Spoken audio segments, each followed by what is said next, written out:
Good afternoon, everybody. Welcome to the November session of the Paulding County Planning Commission. Happy to see you in attendance. I would ask, though, that if you have an audible device, that you turn it off or to silence so that it does not interrupt the proceedings of the meeting.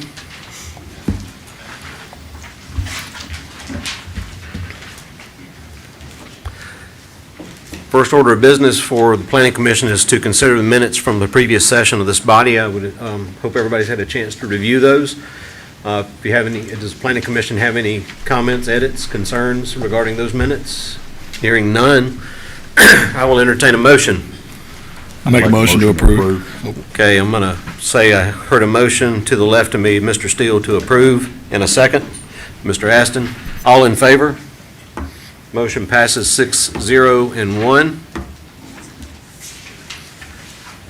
Mr. Leggett. Paulding County Planning Commission is a recommending body. Basically, we'll hear the applications that come before it today. Listen to anyone wishing to speak as the agent, the applicant itself or their agent. 15 minutes is allotted for time to speak on behalf of the applicant. In the applicant can use all of that time or reserve some of that time for rebuttal. Then there's 15 minutes allotted in total for opposition. Anybody wishing to speak would need to come to the lectern, sign in, and you will address your comments to the chair, which is myself. If we go over the 15 minutes for either side, I can ask the Planning Commission to consider extending that time, but it would have to be extended equally to both sides, those for and those against. If not, then we will move on after the 15 minutes and the recommendation will be forwarded to the legal body that will hear the final dispensation of the application. In most all of these, I do believe all of these are to Paulding County Board of Commissioners. And their meeting will be when, Chris? It will be December the 12th at 2 p.m. Back So, here.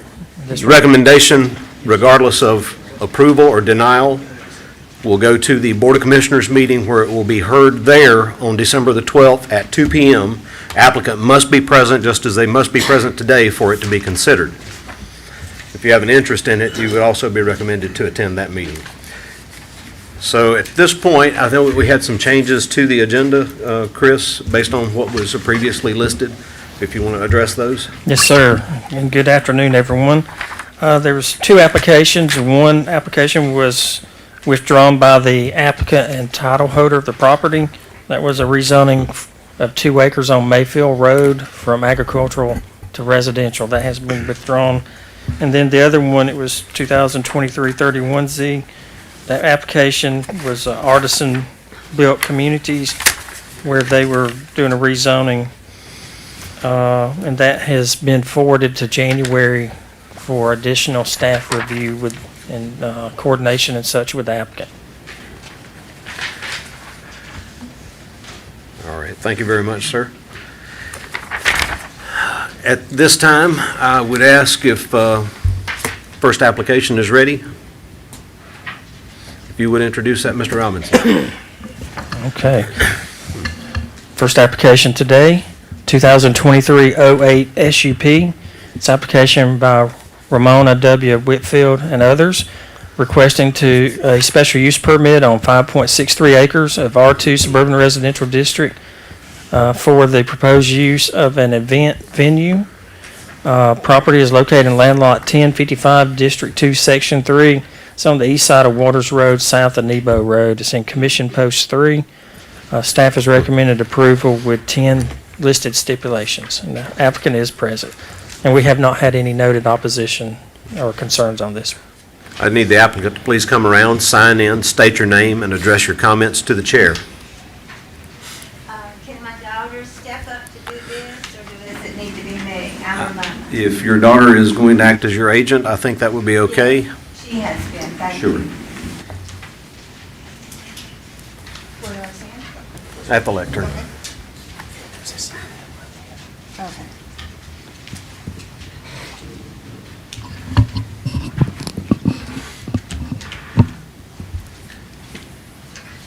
You state your name and then you can begin your comments. Lisa Whitfield. We submit an application for a special use permit, just so we can sort of expand the things that we can offer around the community using our property. There are about 10 different stipulations that are listed within the staff recommendation. Are you familiar with those? Yes, I am, And you and your mother are agreeable to those? absolutely. Do you have any idea about the types of activities you were talking about engaging? Craft shows, gatherings, things like that, vendor events, Okay. mainly. Are there any questions to the applicant from the planning commission? I have one question, and I know that the Boy Scouts and the Girl Scouts surrounding there have a little bit of a hard time sometimes finding a place to camp and stuff like that. They would do overnight camps. I was wondering why you would restrict yourself to daylight hours. That would be a perfect place. I know your property, that'd be a perfect place for something like them to do. Well, I think we entered it as dawn to dusk because Right. of the type of events we were planning, but I can see how that would probably exclude something like that, whereas I could see us being open to that for the future. Okay. Is there a way to modify that at all, or? We can modify it right now. Can we not, Chris? Well, there's stipulation number 6 that Yes. limits the hours of operation. That would be totally through the motion process with your recommendation. Because I can see that being a need here in the county, because we got very few places like that that they can do. When they do campouts, they go out of the county to do them because they don't have a place to do them. When we wrote that, we were expecting dawn to dusk as far as vendor events. Oh, yeah. Or a wedding or a bass tournament or something. And honestly, it's my first rodeo applying for a special use permit. So I feel like, yeah, maybe we did limit that because we would be very interested in Boy Scouts, because we've been reached out by the Boy Scouts several times for that. Mr. Leggett, also that would be stipulation number 10, Yes. 6 and number 10. I could see it, all right. Well, with the Boy Scouts, there wouldn't be any campers or travel trailers or anything like that involved.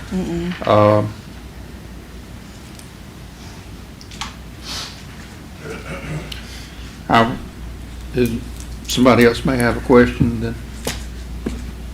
I don't know that I would have a question, and I'm not necessarily against that proposed change. And again, I only vote in cases of a tie. But there's a lot of times you end up with unintended consequences where you are allowing one particular use under an umbrella statement where they might bring in something more disruptive. Not saying that you would, but do you want to kind of define? What I would define on number 10 is allow tent camping only, that type of situation. No travel trailers or RVs for campers, and have basically primitive camping only. There would still be nothing else issue, but I would like to strike number 6 and then put in the comments on number 10, tent camping only.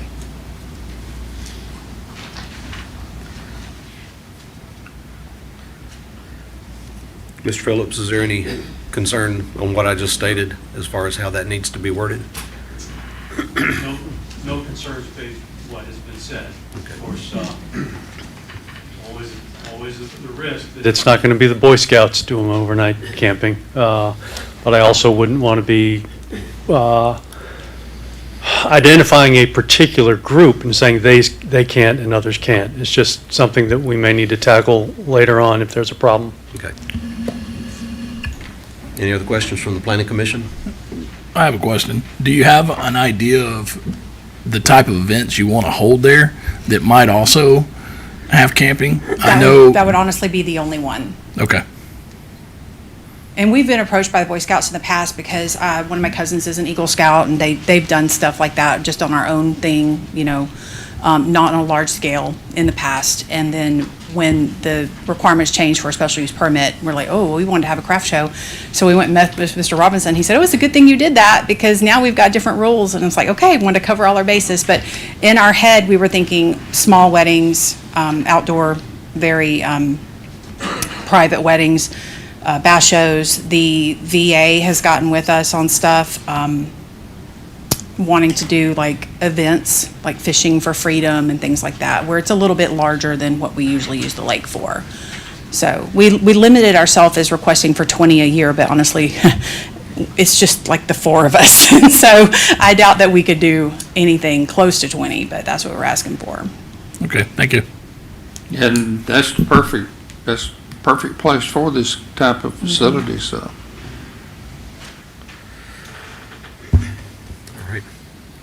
Any other questions from the Planning Commission? Board of Commissioners, any questions? Ms. Callaway? Yeah, I wanted to ask if you strike number 6, as Mr. Leggett proposed, would that then have all events unlimited in time or only camping? Or should we just modify it to say except for primitive camping or something like that? Yes, we can put that as an example.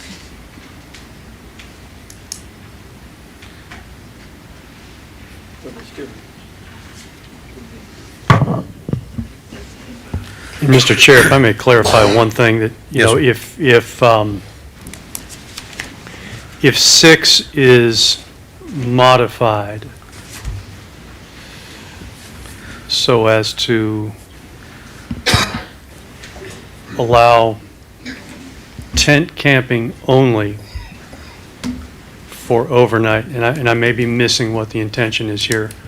I will say this, my personal experience, the last 3 weddings I've been to that have happened in an outdoor venue have all gone past dusk.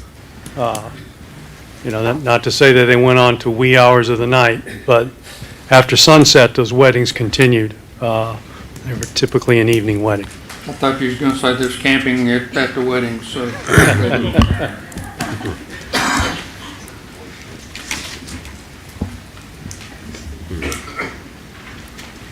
All right.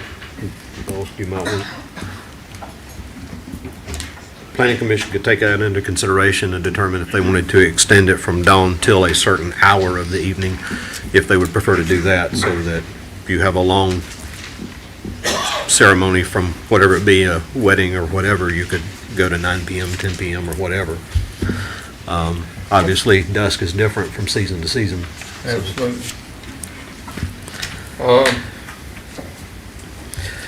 In our noise ordinance, what is the limitation on that now?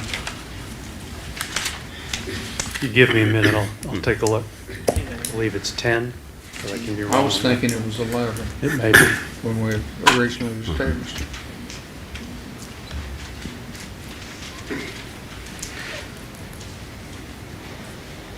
Is there any discussion from the Planning Commission on a recommendation of an hour as opposed to dawn to dusk, to say from dawn until an I hour? think where Mr. Leggett is going, if we can comply with the time period that the noise ordinance is under, if it is a 10 p.m. noise ordinance, that way we're in compliance with But there would current be no regulation. objection to doing the hour, stating the hour limit, okay. The noise ordinance generally runs the prohibited hours 10 p.m. to 8 a.m. Let's say 10.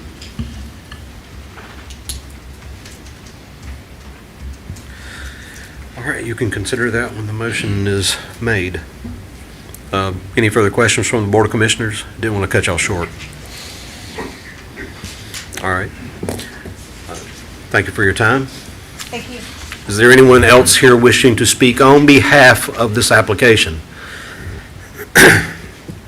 Is there anyone here wishing to speak in opposition to this application or may have questions, comments, or concerns? Hearing none, at this time, I'll entertain a motion with regard to application 2023-08-SUP. I make a motion to accept the application with the changing Number 6, in the stipulations of the 10 stipulations to owner applicant agrees that hours of operation would be daylight hours to 10 p.m. and would allow for primitive camping.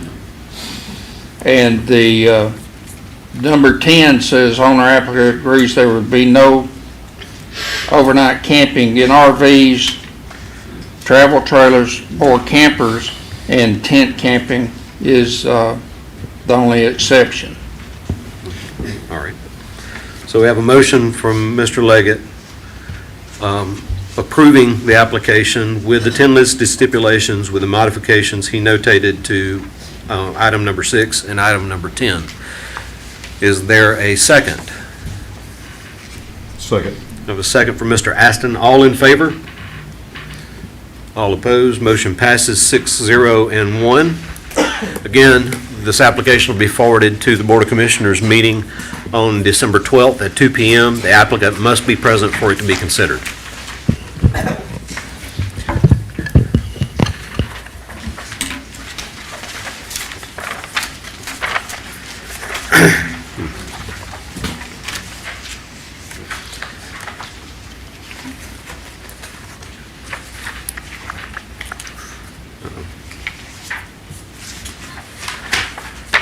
Mr. Robinson, if you would like to introduce the next application.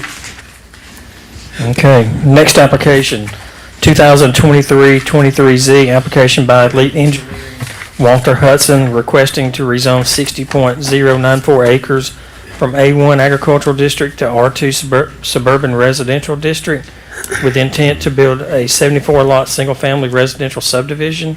Property is located in land lots 956, 1006, 1025, and 1026, District 19, Section 3. It's on the east and west sides of Billy Bullock Road, south of Buchanan Highway. It's in Commission Post 2. Staff recommended approval with 9 stipulations. We've had numerous calls and correspondence with concerns and opposition, and the applicant is present, the representative. The applicant, please come around and sign in, state your name, and address your comments to the chair. I would note to the Planning Commission, you have in your packet some printed correspondence that is in opposition to the zoning change. If you haven't had a chance, you can peruse that. And Good afternoon, Planning Commission, Board of Commissioners, staff, public. I'm Jonathan Jones. I'm with Elite Engineering. I'm here representing Walter Hudson for the proposed zoning of 60 acres. Property is currently zoned agricultural. It was placed into agricultural zoning many years ago. This is an estate that has put this entire portion of land out to the market for sale. They put it in agricultural back in the day, whether it be for farming or to help on tax savings. So it requires a rezoning for basically any residential home construction that you want, unless you're wanting to do large estate lots. The proposed density per the zoning applications was for 74 single-family homes, which would be 1.23 units per acre. My client has wished to modify that request down to 64 residential lots, dropping the density 10 to a 1.06 density.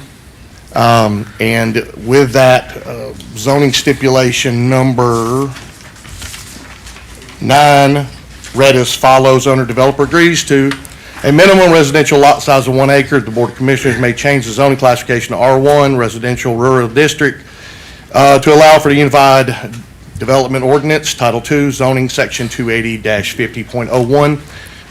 We wish to try to modify that verbiage to say owner developer agrees that any proposed lot fronting Billy Bullock Road shall be 1 acre minimum in lot area.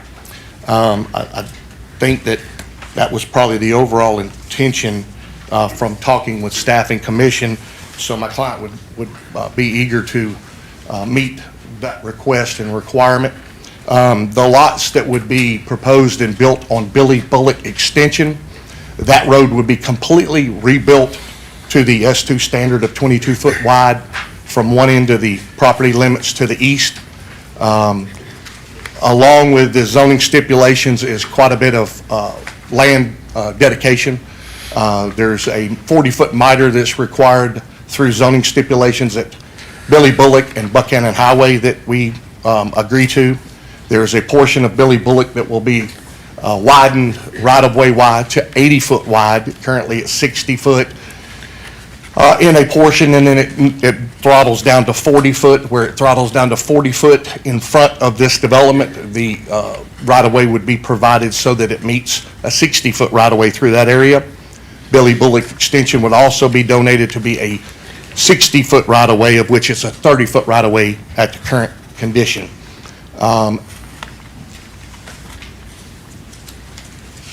The proposed modified plan would essentially have 25 total homes that would front on Billy Bullock Road, and that's over a 1,472-foot linear distance from Buchanan Highway to the south property line.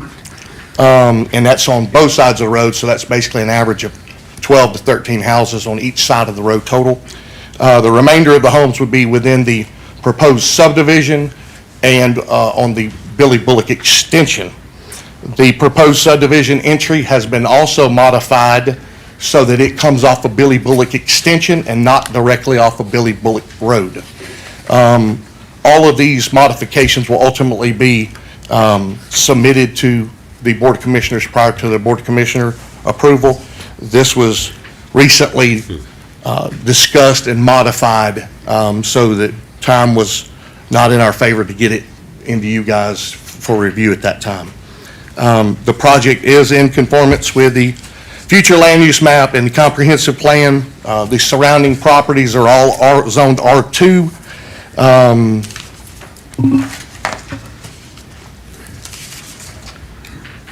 And I will use the rest of my time to answer any questions you might have or for rebuttal. So the list of changes that you just annotated, just called out to us, are all of those, by your recollection, encapsulated in the stipulations listed here, with the exception of what you started out with? The last zoning stipulation, talking about the Board of Commissioners may opt to change the zoning to R1. Based on conversations with Commissioner, I just modified the owner-developer agrees that any proposed lot fronting Billy Bullock Road shall be a minimum of 1 acre in size. All right. And as a result of that, the density went from 74 to 64 units. So I have a question for you. Yes, sir. How many lots did you have proposed on Billy Bullock to start with? You said you were going to go to 25. What was the number that was facing Billy It Bullock was under this current? 34. Okay, So we reduced 9 homes Off of Billy directly Bullock. off Billy Bullock. Yes, sir. okay. Okay. We have any further questions from the Planning Commission? I want to continue, same question, or Yes, sir. on those 9 that you reduced, the 25 that you still have, did you change your widths? So you use the same area, so you're not just making up the 1 acre in depth. So looking at stipulation number 9, with your discussion with the county staff or commissioners or plan commission, the rural residential, and this may be a question for Mr. Robinson, the rural residential, does it have a different building width at R1 than we do at R2? Where R2 we have. Is that better? So Mr. Robinson, on R1 and R1 rural residential zoning, is there a different width requirement for the lot than there is in R2 where it's 100? In the rural residential R1 district, the minimal lot width at the building line is 125 feet. Okay, so it's 25% more than R2, right? In the R2 district, it's 100 feet. Okay. And one thing to keep in mind, if the whole subdivision's not going to be a minimal 1 acre tracts, you would not be able to go to R1 district. Correct, but you could stipulate that. You could change number 9 to where anything that fronts Billy Bullock Road would have to have 125-foot minimum width requirement. That would be the same as going to the R1 without actually having R1. if that's the intent, to reduce the number of accesses on Billy Bullock from 34 to 25. Yeah, It's not just make it up in depth. That's essentially what I we mean, did. you and I That's why both there was as a loss engineers of have 9 done that. units. Yeah. Making it up in depth and calling it 1 acre when it really didn't change anything on the spacing of the driveways or the size appearance of the lot. So, That's basically what we did, yes. sir. okay. Mr. Wicks? Going into just the travel and all of the road requirements and the easements and everything else, Yes, sir. Billy Bullock is already a very narrow road, so we have transportation concerns for not only the residents, but also the community as a whole. Yes, sir. With the addition of the proposed lots, and I see that you've recorded now that you're dropping it from 74 to 64, but, you know, that's the Union Elementary community, and Union Elementary is already over capacity. So it's at 103% capacity now, and with the addition of these 64 homes, we would be looking at the approximate increase of students by 20 for Union, which may not sound like a tremendous amount, but when you're talking about a school that has only got a capacity of 450 and has already have 7 active mobile classrooms on that campus already, the addition of 20 students is a significant increase for that community that's already over capacity. But you also have to consider bus routes and transportation and everything else. So have you considered in all of the requirements or all the stipulations with DOT that you would have the adequate amount of transportation width and requirements for bus travel and transport? So, yeah, this development would be required, and Mr. Jones can adhere to this, to meet the threshold that's required, which is 22 foot wide. That's the standard for any county road. Just to be honest with you, Mr. Wicks, I don't know if that entire road through there already is 22 foot or less. I don't know that. But the developer would be required to meet the requirement of 22 foot wide. I think it's an S2, maybe that's the wrong term, is that the S2 road? Local road, which is required of any subdivision anywhere in the county. They would be required to upgrade it to that if it did not currently meet that requirement. I apologize, I do not know if it officially meets it. I know parts of it definitely do. I know it was repaved just recently, not over a year ago, but I don't know that width-wise if it meets it throughout, but they would be required to meet that, whether this developer does or anybody were to do anywhere in Paulding. Paulding DOT requires that on every development. So follow up to that, maybe this will be Mr. Jones' question. If the developer is required to do the road improvements in front of what would be the development sections, but that doesn't extend all the way down Billy Bullock. And so with the statement of not knowing if the remainder of Billy Bullock would match or meet that minimum requirement, you know, if the development comes in and does the modifications to the roads, but then we bottleneck when we get closer to the Mulberry Rock Road side, which would be your primary transportation to not only the Union community, but that's also the direct route that you would take to the middle school for Scoggins Middle School. Does the remainder of the road for Billy Bullock meet the minimum requirements of the amount of traffic that would be coming down there and the width of the buses? And, you know, buses are pretty big, so.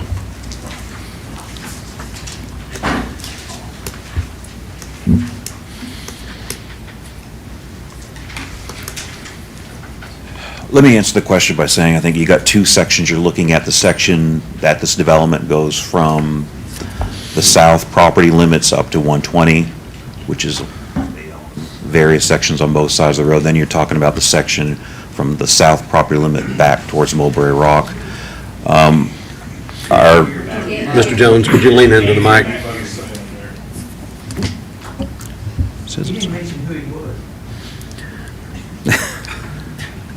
Can you hear me now? Yeah, this, just for introductions, this is the director of the Paulding County DOT, George Jones. Yes, my name is George Jones. I'm the director of Paulding DOT.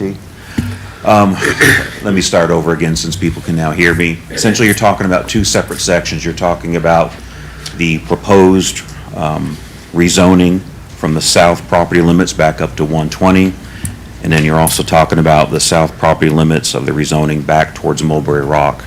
Our staff went out and measured 8 different locations from the south property limits up to Highway 120. The average width of the road was about 21 feet 2 inches. We did not measure from the south property limits back towards Mulberry Rock Road. Does that meet county requirements or no? I mean, you're talking basically 10 inches difference, so as you know, James, you don't typically widen a road 5 inches on one Correct. side and 5 inches on the other. You'd likely do roughly 2 feet and 2 feet on either side. I think for this case, 21 feet, 2 inches is close enough to 22. We wouldn't expect the developer to go out and widen from south up to 120, but they would be required on this type, if this was approved on this type of a development where you have rural shoulders, you look at putting in an appropriate rural shoulder, ditch, back slope, et cetera. But your staff's recommendations they are requesting or requiring additional right-of-way along some of that for if you ever have to do additional work. Correct. Along Typically the road. on a roadway like this where you have less than optimal right-of-way, you'd like to be able to have enough room and area to put in, like I said, your road, standard shoulder, ditch, back slope area to work it. And usually on like I said, the right-of-way that we've shown in there would be able to accommodate such a rural type shoulder, rural roadway. We didn't hear any of the questions you just asked. Okay. Did someone check with our audio and see if we can get the volume turned up just a little bit? They said the microphone here, if he gets close enough to it, we can hear him. All right. Is it all of us or just me? Is that better? Let me tell you what, Anybody else? for just a moment, I've had a request that we take a 5-minute break. So can I have a motion to adjourn for 5 minutes? I make a motion to take a 5-minute. Second? Motion from Mr. Steele, second from Mr. Aston. All in favor? Motion passes. Testing, testing. Can everybody hear me? Okay. Yeah, you just have to get about 6 inches from the mic, and then everybody will be able to hear you. Did get a longer stem on that.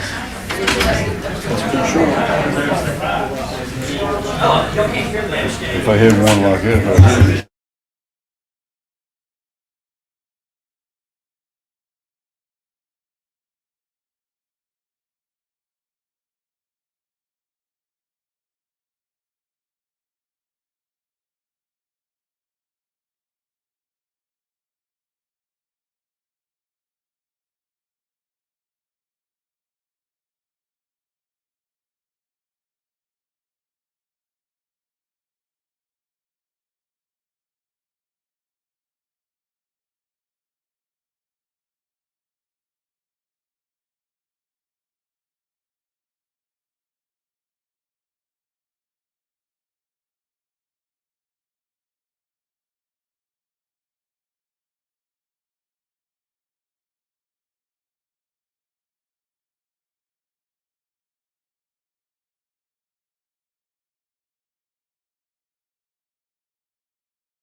go another 5 minutes. If everyone, please take your seats.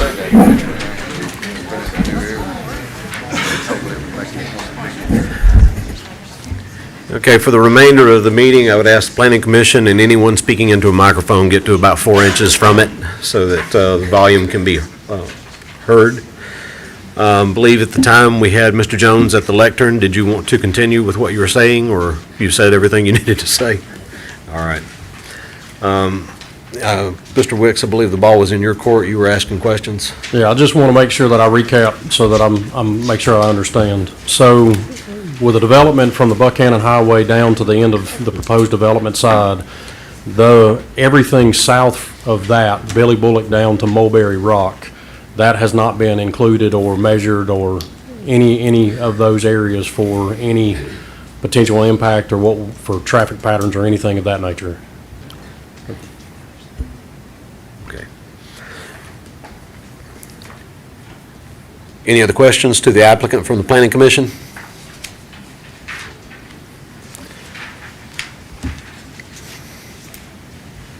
Board of Commissioners, any questions to the applicant? All right.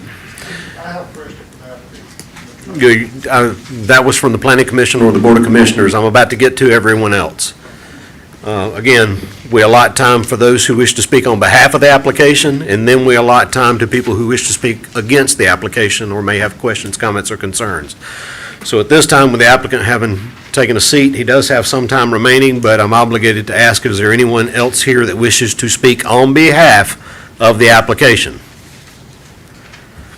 Hearing none, is there anyone here wishing to speak in opposition or may have questions, comments, or concerns with regard to the application? If you will come to the lectern, line up. Please be mindful of the people behind you. It's 15 minutes and a total time allotted for opposition to speak or questions, comments, and concerns. You will sign in, you will state your name, you will address your comments to me. Okay.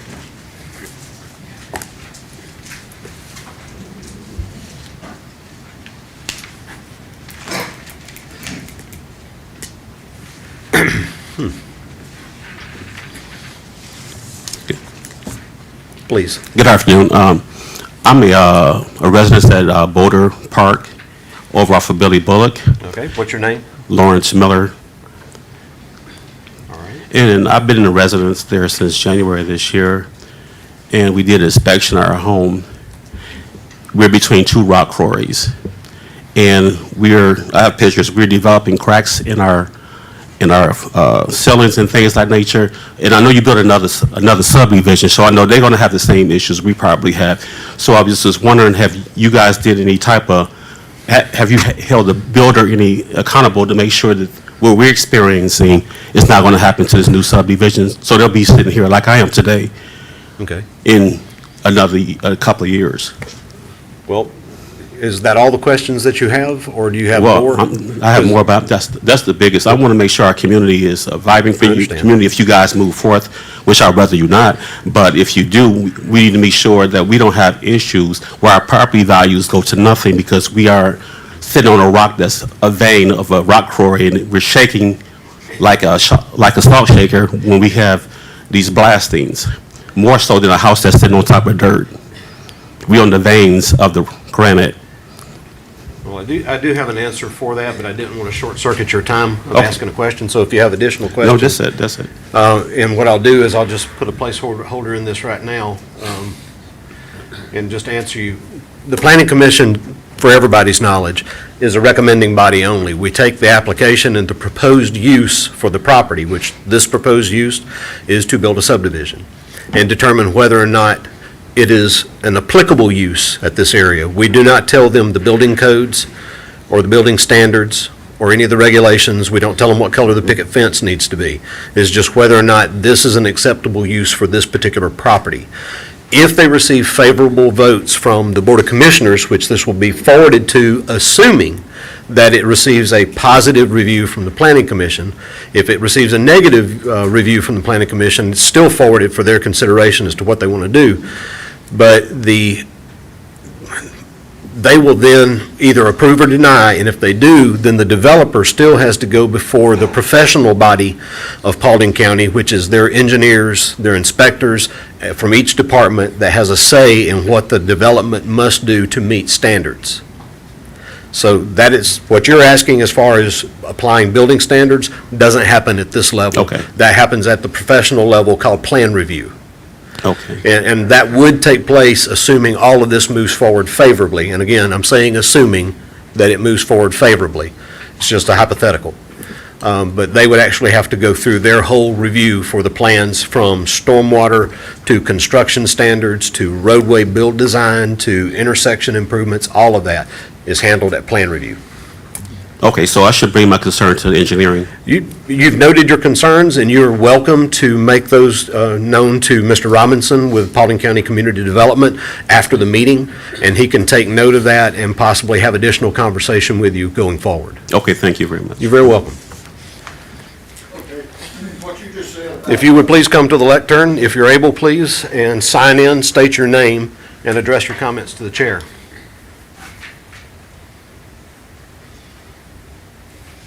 I don't really have any comments now. After you just said what you did about the plan review and so forth, that answers my questions.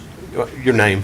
I'm sorry? Your My name. name is William White. I'm a property owner that's adjacent to the property that's being requested to be rezoned. And I had some concern, but it concerns plan development and review, so. Okay.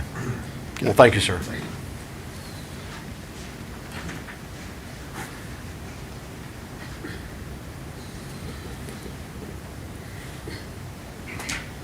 Yes, my name is Aubrey Gunn.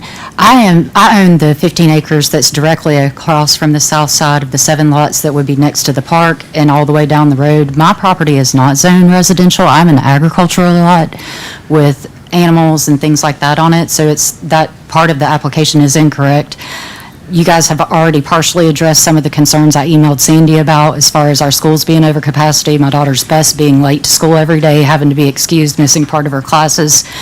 But the other part is our road is used as a cut-through road, so it's not just the section from my side down, it's also the other section, and that section is very narrow. There are a lot of blind turns, and this increases the traffic of the people that are going to be commuting in our community. So I would like that part of our road to also be considered as part of this planning and development approval. You're Ms. Jones, is that right? No, my name is Aubrey Gunn. My property still is listed under Aubrey Ratliff and Aubrey Tyson for my previous married and maiden names. But I'm 607 Billy Bullock. I am directly across from that section of homes on the south side of this development, and then all the way back on the Billy Bullock Extension homes on this side, the south side. Thank you. Thank you.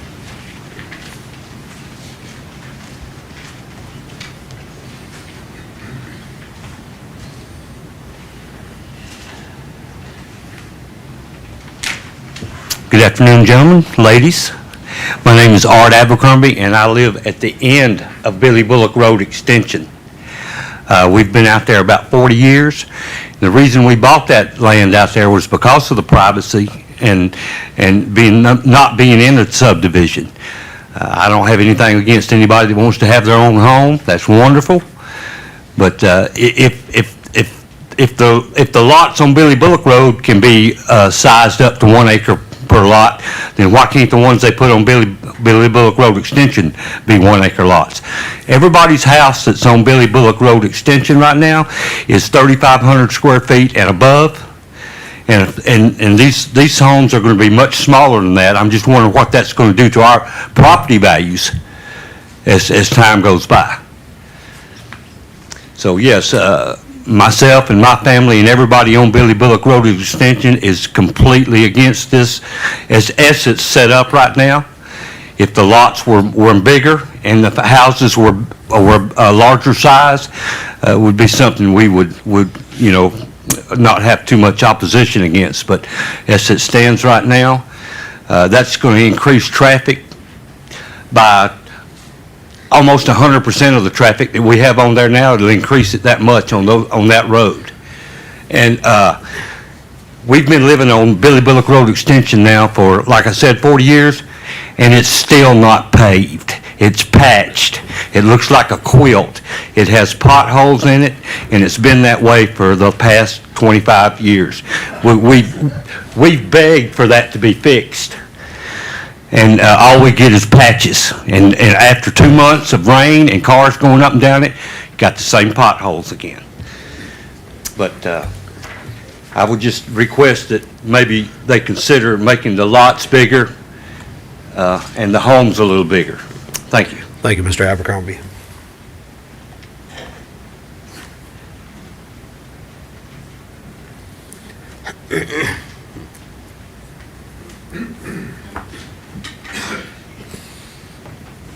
Good afternoon, can you hear me? I can. My name is Jasper Preston. I am a resident on Billy Bullock Road at 1025 Billy Bullock Road, just under 3 acres. Y'all have already addressed some of the capacity issues regarding the school and the traffic issues. My concern more so I would like to address is the issue of community. And I don't believe this development is in conformity to the community that we are building or have built on Billy Bullock Road. I believe, as the gentleman before me stated, many of us came to this community because it is rural. The low-density, quiet, rural neighborhood is what we're here for. And this development would just shove all of us right back into West Cobb or somewhere like that, and we're not looking for that. We're not looking for the troubles with traffic. Billy Bullock, with the developments that are already on it, already faces traffic problems. We've had traffic accidents on our little quiet road. I consider it to be Billy Bullock Street myself. We have children that walk that road. We have elderly that walk that road. And we're already dealing with problems of people, as stated, using it as a cut-through. A 35-mile-per-hour road, we have people going 55, 60 because it's their cut-through. We have dump trucks violating the road, using it as a cut-through. And further developing it with this amount of density, I believe is going to cause greater problems. And I would like to avoid that. Being reasonable, as the gentleman before me stated, I would definitely be a lot more amenable to seeing that number cut in half. If we're looking at 30 units, that might be a little bit more in conformity with the low-density aspect that we're looking for in our community. We want to know our neighbors. We want to be able to relate to our neighbors, and the greater the density, the higher the anonymity, the higher the rate of crime, and we're trying to avoid that. Neighbors should be able to regulate their community, and this is how I feel that we can regulate it. Cut that number in half, and we can possibly think about it. Look at what it's going to look like for the property south of this development. Where I live, I think we can have a better conversation. I think you should at least hold off on this until a further study is done on at least the south portion of the road towards Mulberry Rock. And I think we can have a lot more amicable conversation about this development proceeding.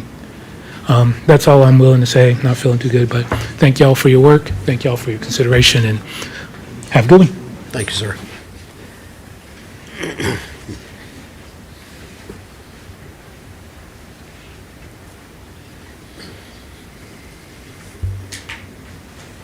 Hello, my name is Michelle Bernal, and I am an active resident off of Billy Bullock Road. My backyard backs up to Billy Bullock Road.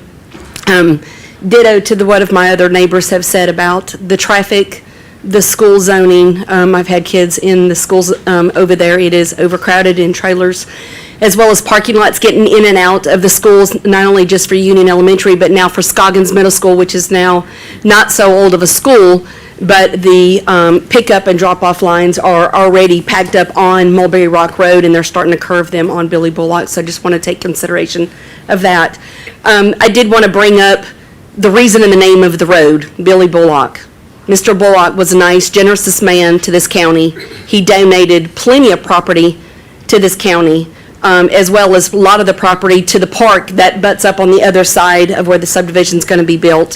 His dream was to make sure that it stays a rural country area for the wildlife, for us to enjoy the park and that kind of thing. And I think by us putting this many homes and this much traffic on that is not what he envisioned for all that to take place with that. So I just wanted to relight what his dream of this area that he wanted it to become of on that aspect. Thank you. Thank you.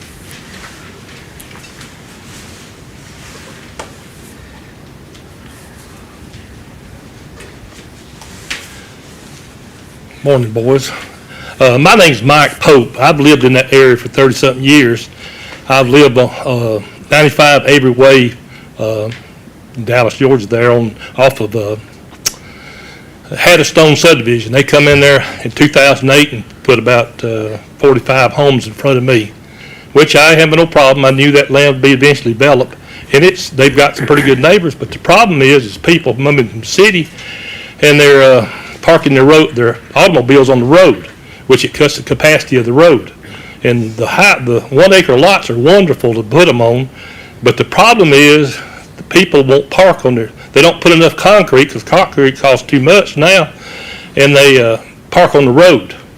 And I know the marshal's the one that handles that, and I know I need to call them and do that, but you hate to be a pain to put to people. And this board is just a recommending board. But that road where it runs into 120, going back to Rose's store, is a death trap. When you pull in there, you better believe the grace of God better be on you, because you get run over right there at 5 o'clock. In the intersection on Rose's store at 4:30 till 7 o'clock, it's 6 miles backed up. And you can't, that's just part of life right there. And I know that eventually the state, with their grace, eventually fix it, but I'll be dead and gone. But the thing about Billy Bullock, back years ago, they just paved it, and I didn't think we'd ever get any pavement on that road, and I think the DOT, you've done an excellent job, you've done good. I brag on all of you. I wouldn't have your job if you give me money, but the problem is there's no shoulders on that road. There's no place to pull off. In the school buses, there's one spot right there, the other side of Joey Meeks, that's death trap. It's banks on both sides, and then on the intersection where Georgia Resort comes out, if you make a left-hand turn, there's trees growing in the ditch, right within an inch of the thing. I mean, you have no sight distance, and the subdivision will be built, but the way I understand it, Ag 1, my land is on Ag 1, and I don't have a problem with it. But there's people moving out here from Gwinnett County and all these other counties that want large acres of land, and I understand you can build one house per 5 acres. Those tracts are scattered all up and down the highway there. The best use of that property would be to leave it agricultural and have it 5 acres, and they could have chickens and goats and whatever they want to do, and they could just have it basically what they want to do. But when you put 64 homes in that area, you're going to help the whole county on that end. It's going to hurt us. It's not going to help us. It'll help the revenue, but the revenue will just be gone. And so what I would like to see the county do is just leave it alone and let them put one house per 5 acres, and it would fix this problem with the school system. It would fix it with everything in the county, because this county has been rural. I've seen that road from dirt to pavement, and it's grown. It's going to continue to grow, and I wouldn't want to be involved with the growth of this county, because we've got a tiger by the tail, and there's no way we can never get by it. It's coming, and it's going to get worse than it is right now. And y'all know it. And I'm glad we're getting new people coming, because they're not the problem. It's the infrastructure of this county is the problem. Thank you very much. Thank you, Mr. Pope.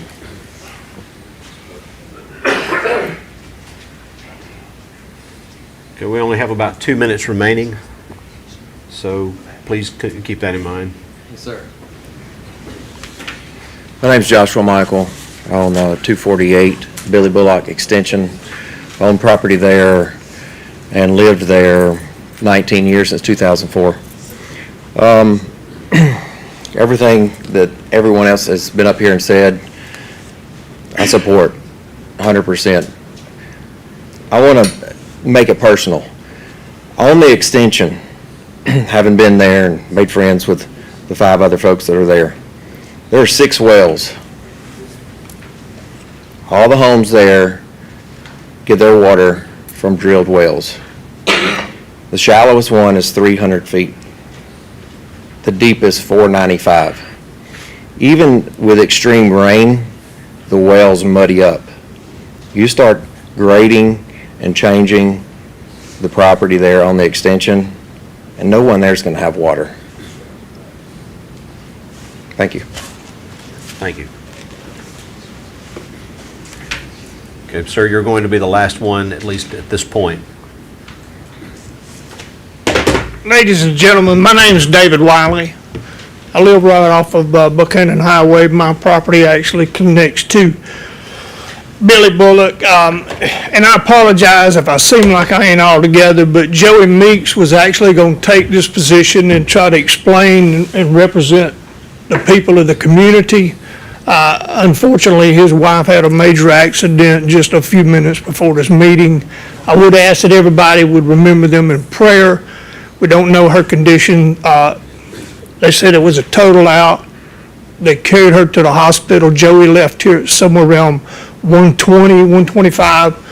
And I was kind of put this in my hands, so I didn't have any time to prepare, but I do want to talk for just a minute.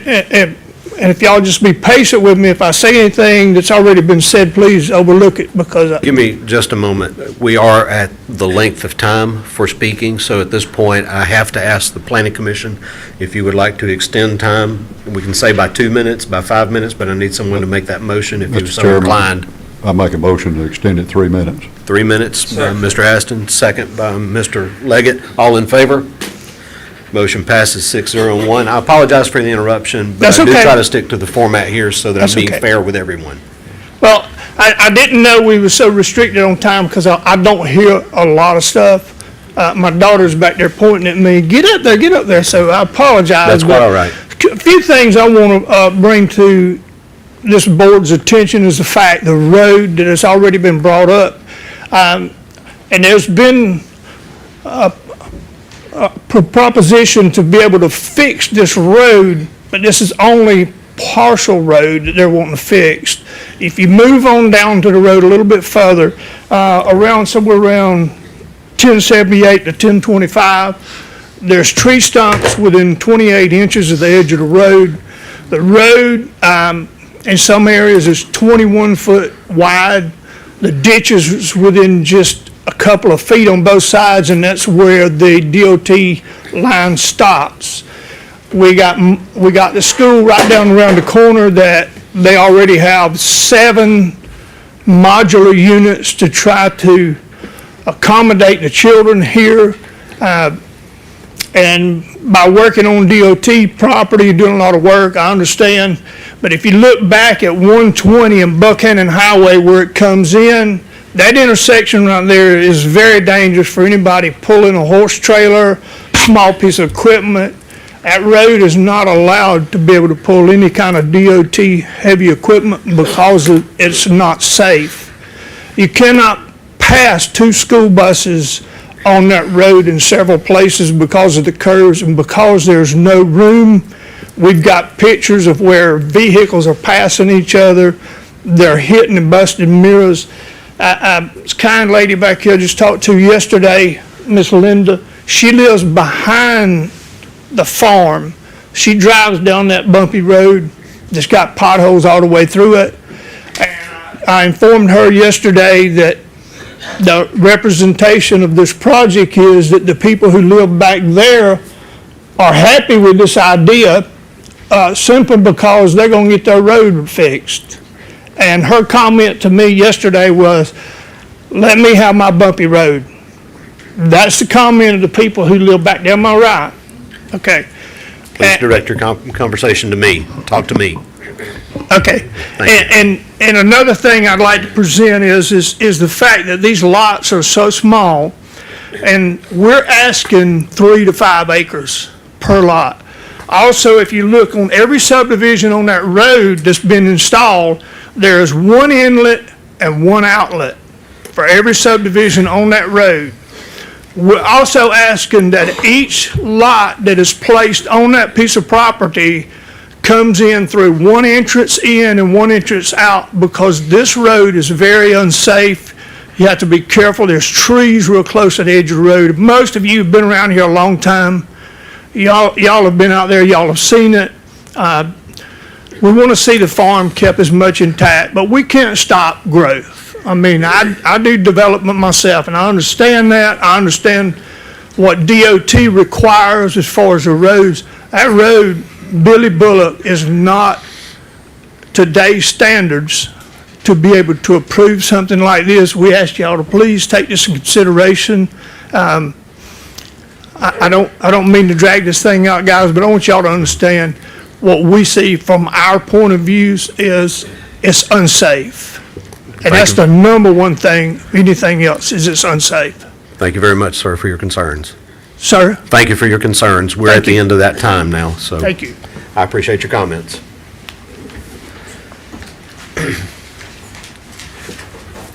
Okay, having concluded the time allowed for opposition, would ask if the applicant would like to come forward. Any time that they had unused for rebuttal, plus the additional 3 minutes if it takes that. I will go to staff briefly after comments from the applicant, unless there's questions from the Planning Commission or Board of Commissioners to the applicant. So, Mr. Jones? Yes, sir. Thank you very much, and thank you for the public. I'm going to try to address these as best I can. I don't recall exactly who said what, so there seems to be apparently some concerns with some trees being too close to the road.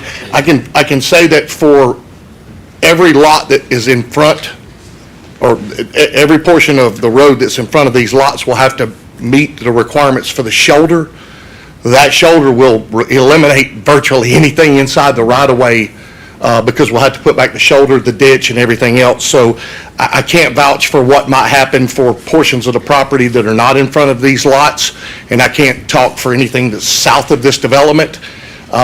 Typically, any development, whether it's this one or any one in the county, they're responsible for improvements in front of their project only. They can't be held responsible for what may or may not be the situation that is a half a mile down the road, and I realize that it's a concern, but I don't think there's a legal obligation that can be placed on this particular developer, regardless of what zoning body, that they could have to improve something that's, you know, in a direction that most likely these folks won't be traveling.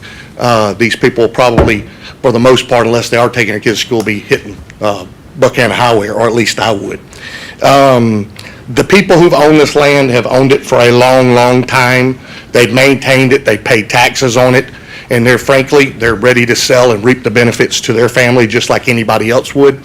If this property was not zoned agricultural previously, I would not be here, and there would be no opposition that could even have a voice at that point, because whoever could come in here and build these homes on these roads just like any other road in Paulding County.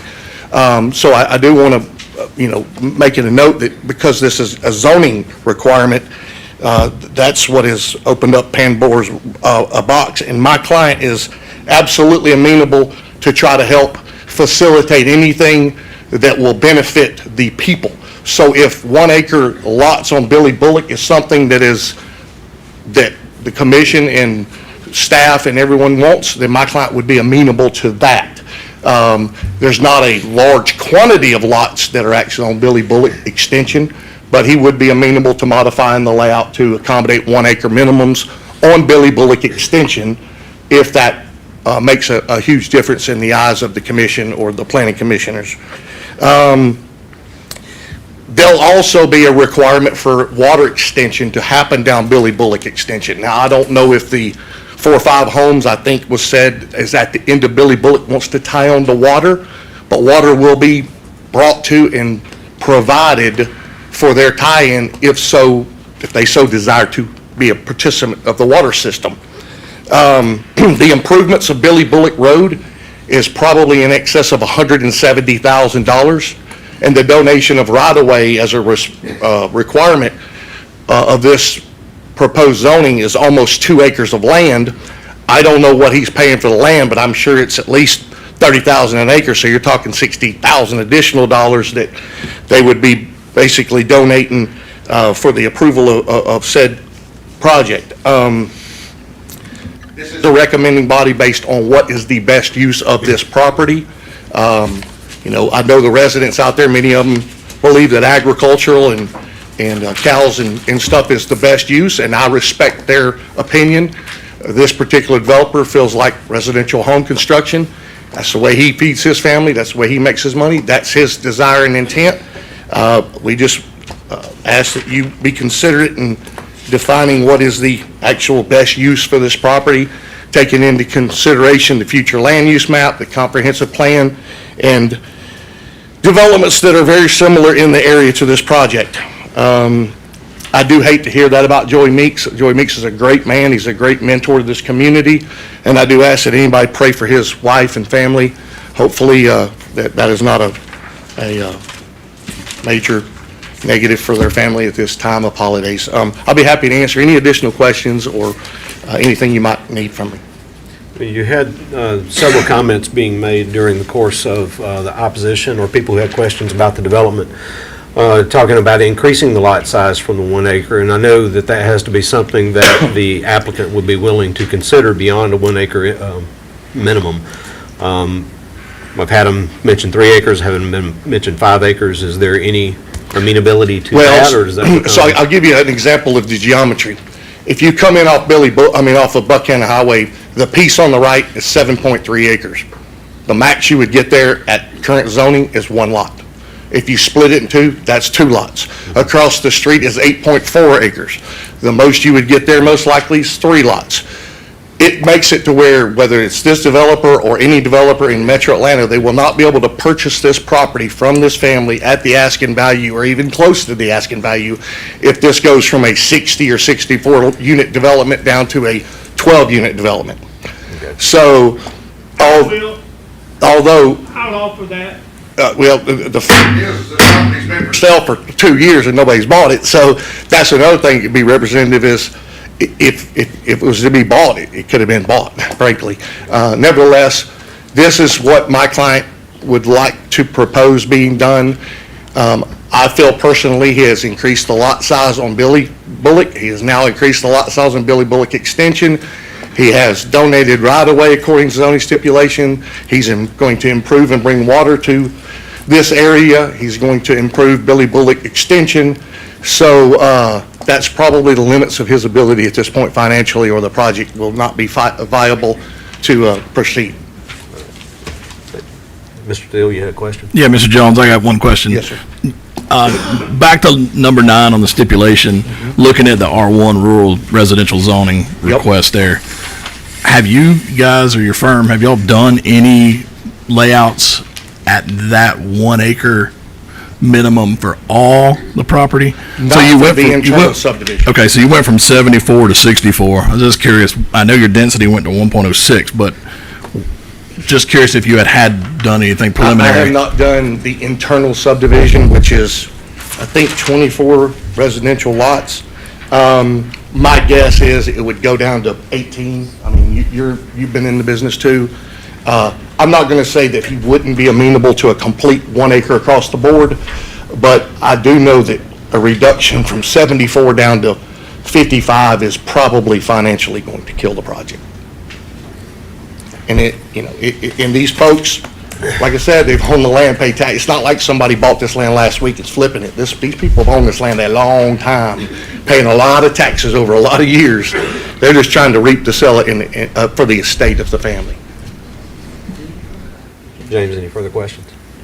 No, that's it. Before I go further with this, is there any further questions from the Planning Commission to the applicant? Board of Commissioners, do you have questions for the applicant? Yes, ma'am. Turn this on.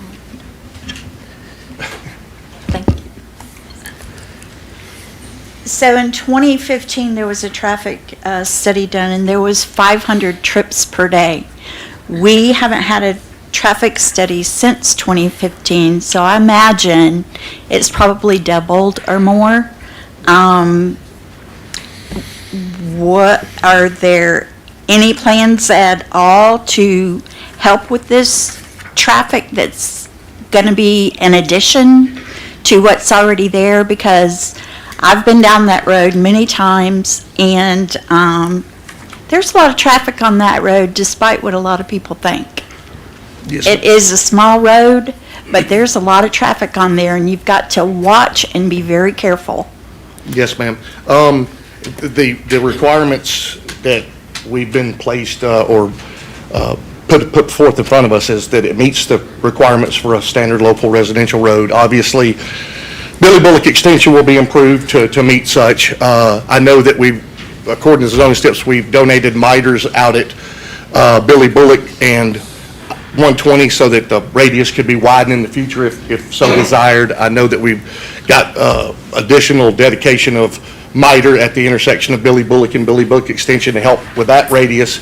I know that if the deceleration lane, if we were to do the development coming off Billy Bullock, it'd most likely be required to have a deceleration lane for the entry into those lots.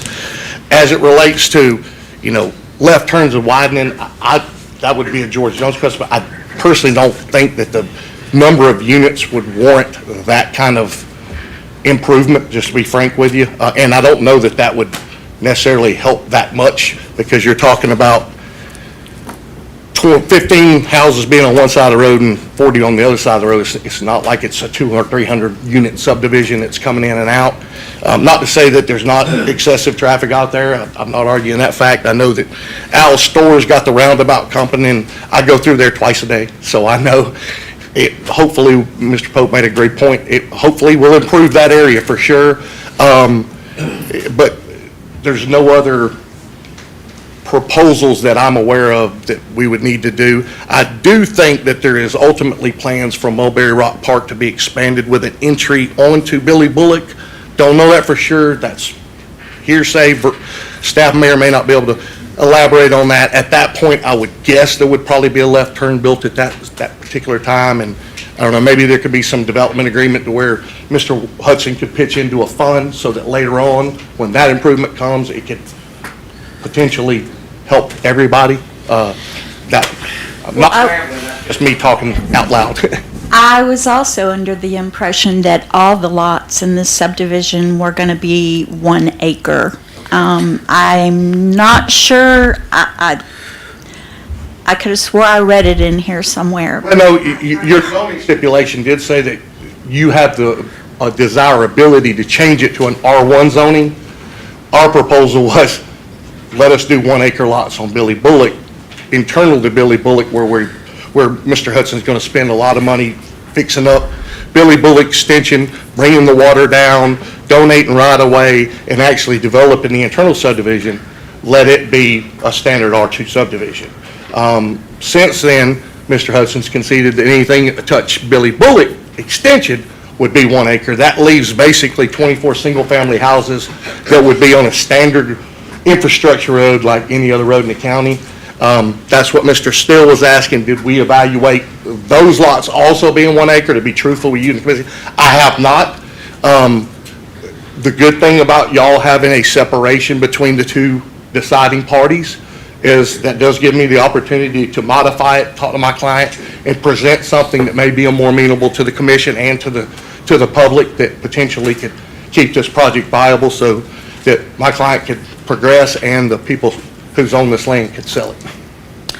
That's stipulation number 9, if you wanted to read it. That's the recommended stip from your county staff. And can Chris Robinson elaborate on this a little? I know I've talked to you a little bit about it. Yes, ma'am. I'm going to go back and start with the comprehensive plan. This area is within a conservation character area. R2 is a development, is a category that's recommended. However, as I stated in the staff analysis, the conservation character area recommends larger lot sizes, actually greater than up to 10 acres. And this stipulation was to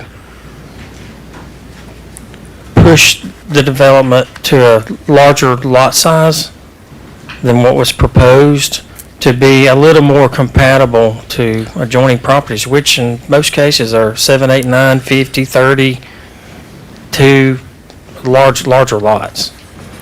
And so that was critical for the comp plan, and the staff recommendation was that larger lot. I'm sorry. Mr. Chair, if I can clarify one item. Yes. Just so we are clear on stip number 9.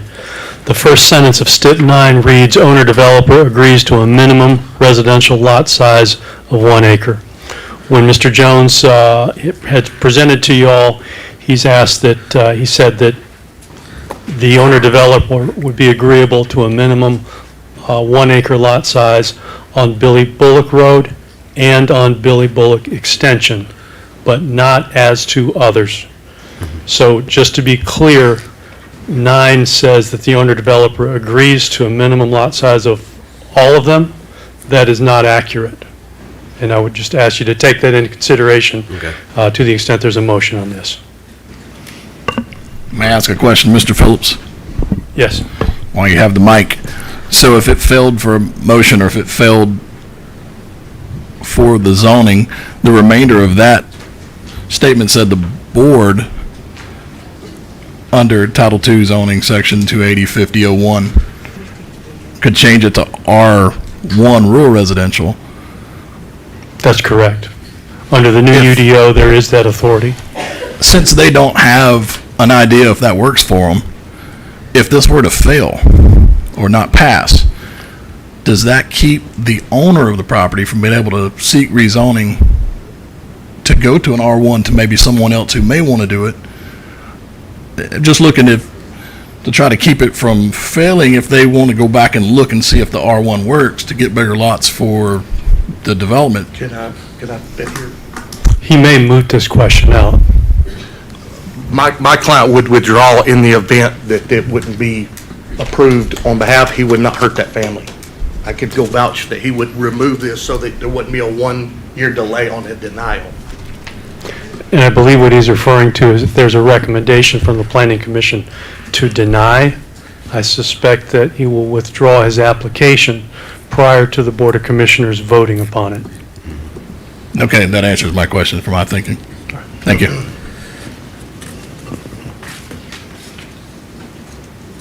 Were there any further questions to staff or to the applicant from the Board of Commissioners? Planning Commission? Mr. Robinson was going to ask, I had one of the speakers, Ms. Gunn, indicated that her property to the south was listed as A1, is already agriculturally zoned. Yes, Does that have? Miss Aubrey, her Yes. property is zoned agricultural. Okay, does that was already considered as a Yes. part of the density allowance and the adjacency of property for the composition of the subdivision proposed? Yes, I mean, her lot size is 5 acres or larger. Okay. I just wanted to make sure that that was not going to be a factor that needed to be considered. All right. Any other questions from Planning Commission?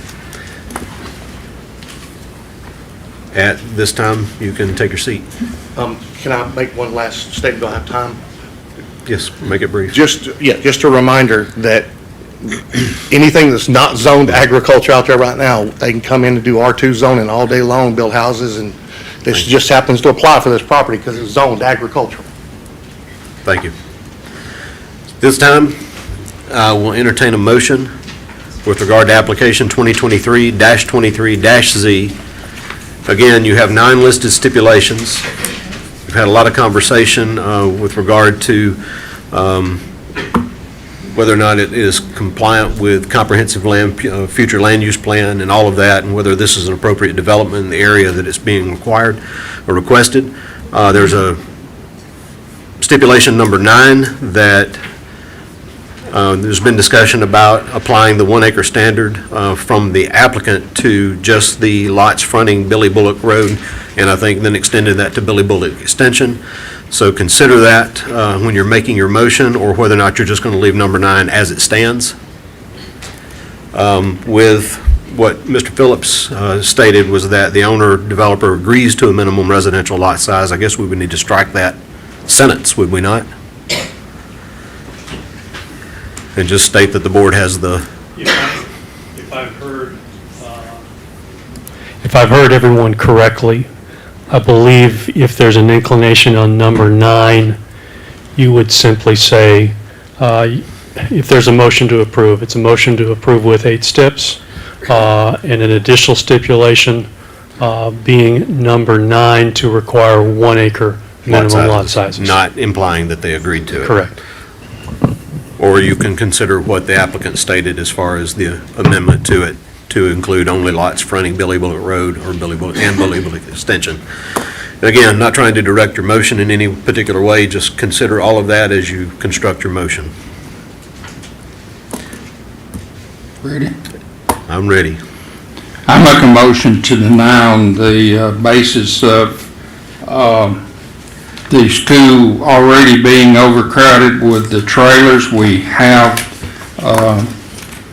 other developments in the area that we have approved that have not been built, and they would factor even higher into those figures. So with the fact of the road conditions, I'm aware of many accidents along Billy Bullock on both ends, on Buchanan Highway and on Mulberry Rock Road. All those factors included, I'm making a motion for denial. Okay, we have a motion for denial by Mr. Leggett, stating the reasons of school overcrowding and capacity and road conditions.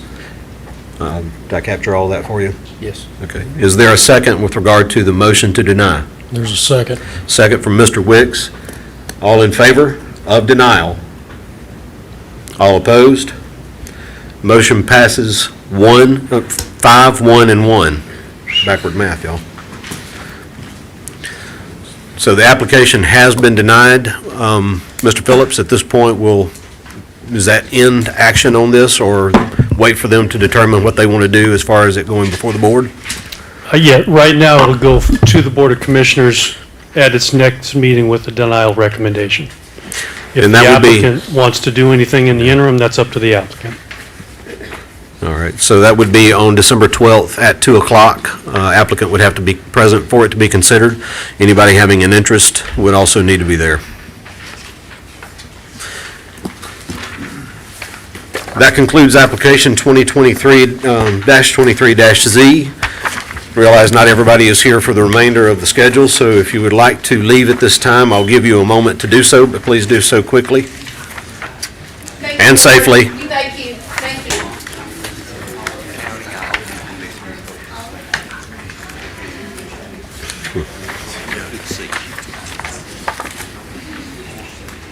You let me talk all the time, didn't you? You were ready to go with that before I finished what I was saying.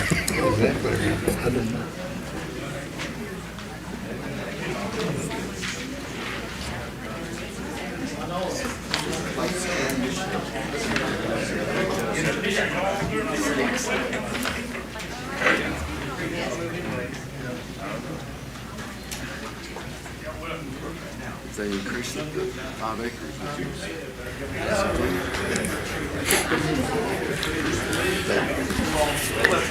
I blame him. Could have reshuffled that.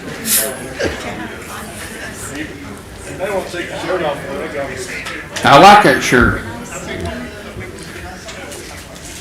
Now, see, y'all should all speak into the mic like Roger did just then. Put it right there. Not all at once, mind you.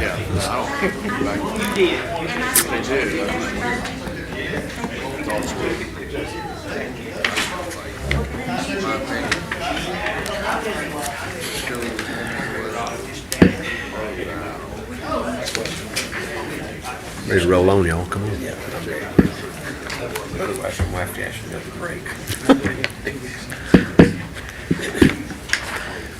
All right. Mr. Robinson, I think we are good to move on. Next application, 2023-32Z, application by Christopher R. Weldon, requesting to rezone 1.25 acres from A1 Agricultural District to R1 Rural Residential District for the proposed construction of a single-family detached residential home. Property is located in land lots 1013 and 1076. District 3, Section 3, it's on the west side of High Shoals Road, across from Rockstore Road. The address of the property is 1051 High Shoals Road, it's in Commission Post 4. Staff has recommended approval with no stipulations, and the applicant is present. If you would, please sign in, state your name, and address your comments to the chair. Yes, sir. Methus Weldon. I'm speaking on behalf of my parents, Christopher and Debbie, own the property. Rezoning a portion, 1.25 acres, as Mr. Christopher just said, to zone it to R1 for the use of building a structure, single-family residential home, and for our family. So any questions you guys have on what that looks like? I think there's a example of elevation drawing for the house that's proposed to be built on that site. All right. And you're building the house for yourself? Yes, sir. It's your personal house? Okay. Well, you've got some good neighbors up there to the immediate west of you. That happens to be my in-laws, so. How about that? That does not prejudice my decision on anything that I may have to vote on. You can ask them for that matter. Ma'am? Will you have animals? A dog and 2 girls, yeah, I do. Is your wife in the audience? I'll just let you know this is recorded. This will be on Facebook. I have 2 under 2, so they act a lot more like animals most days. All right. Any other questions for the applicant from the Planning Commission? Board of Commissioners, I dare you to follow that up.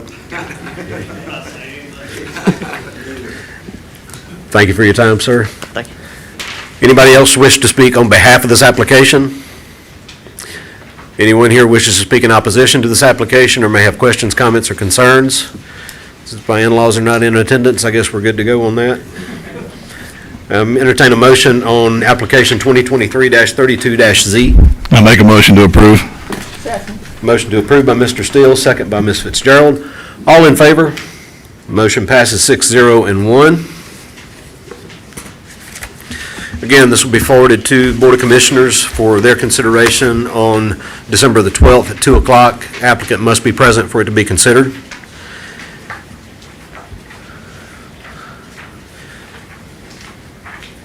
And Mr. Robinson, I will hit it back to you. Okay. Mr. Chairman, the next 2 applications are actually coincide with each other, and I would ask if I would be able to go ahead and read both and vote separately. Is there any objection to Mr. Robinson going ahead and reading both of the applications? Please go ahead. All right, thank you very much. Okay, next application, 2023-33Z, application by Atlantic Inc., requesting to rezone 21.29 acres from B1 General Business District and R2 Suburban Residential District to I1 Light Industrial District for development of a semi-truck and trailer parking facility. Property is located on land lot 553, District 1, Section 3. Proposed project site is located on the west side of Hiram-Douglasville Highway, State Route 92, south of Hunter Road. It's in Commission Post 3. Staff has recommended approval with 3 stipulations, and we've had no known opposition or concerns on this one. The next application would just be another part of the first one here. 2023-09 SUP, application by Atlantic Inc., requesting a special use permit for 21.29 acres in concurrence with this rezoning application 2023-33Z for development of a semi-truck trailer parking facility. Property is located in land lot 553, District 1, Section 3. Project site is located on the west side of Hiram-Douglasville Highway, State Route 92, south of Hunter Road, Commission Post 3, and staff has recommended approval with 3 stipulations. And the applicant is present. If you would please come forward, sign in, state your name, and address your comments to the chair. Mr. Robinson, just for clarification, so that everybody would understand, the SUP would run with the property or with the applicant? In other words, if they sell, would they have to then come back and renew or ask again for an SUP if they intended to keep the same operation? Unless a condition is placed on it, it would run with the property. Thank you. Sounds better coming from you.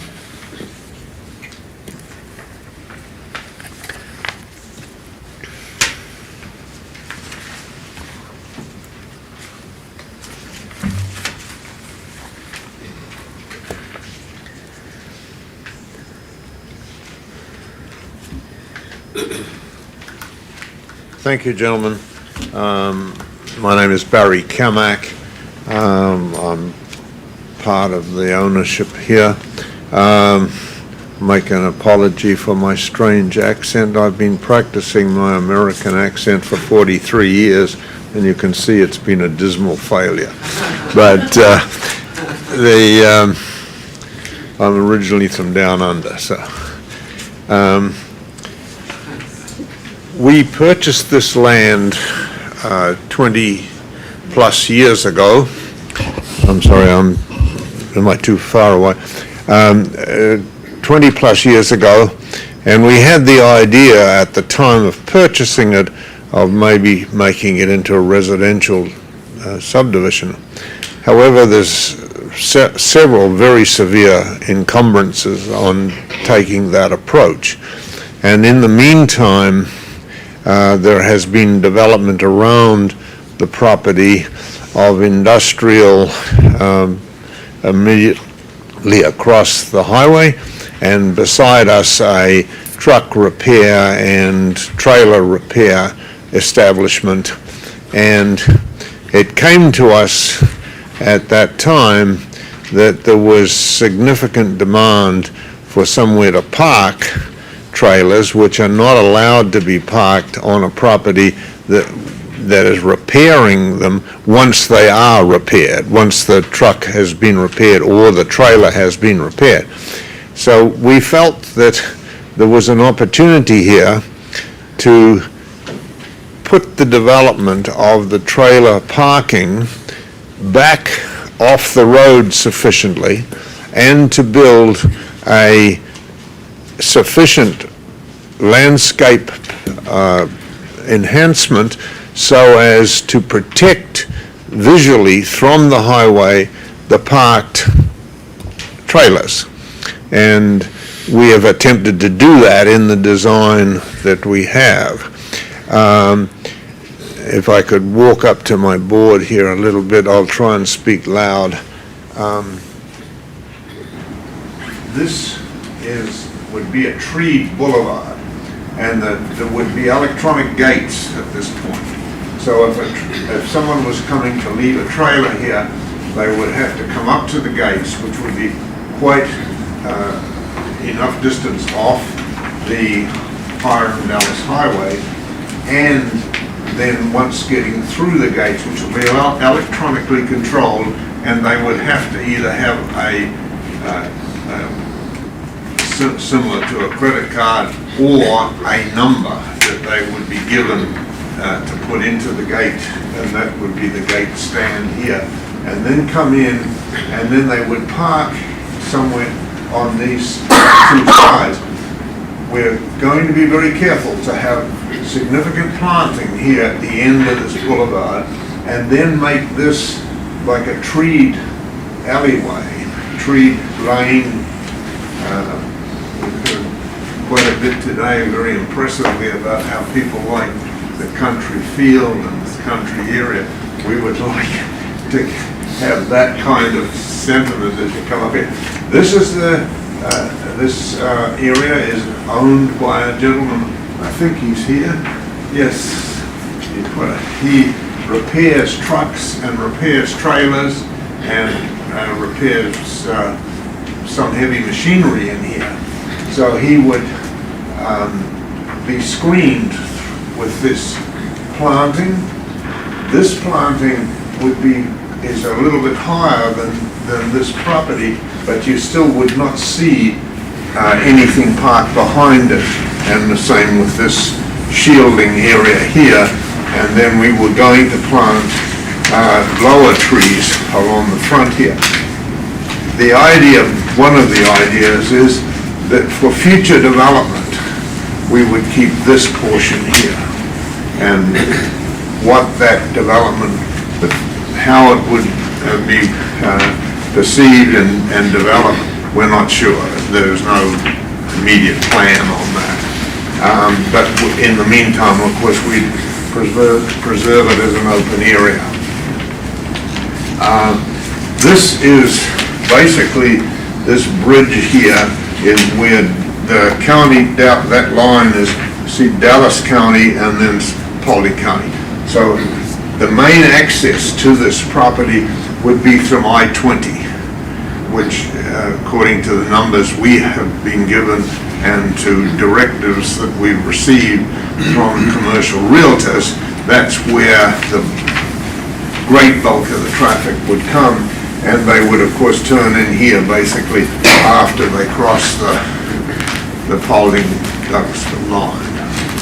So This is where the 3 residential properties are here, but we owned this property about 5 or 6 years before we even knew there was anybody back there, because there's not a dedicated road, it's just like a farm access way here that the people use, and these houses were so far back we didn't even know they were in there till we saw a deer bluff in and went in to see what was going on, and then saw these 3 houses. One's a trailer home and 2 other properties. These are the standing fairly large trees that are on, heavily treed, really. That's the woods, and these people would be hundreds of feet away, because this is 300 feet across here, so they'll be several hundred feet away from anything here.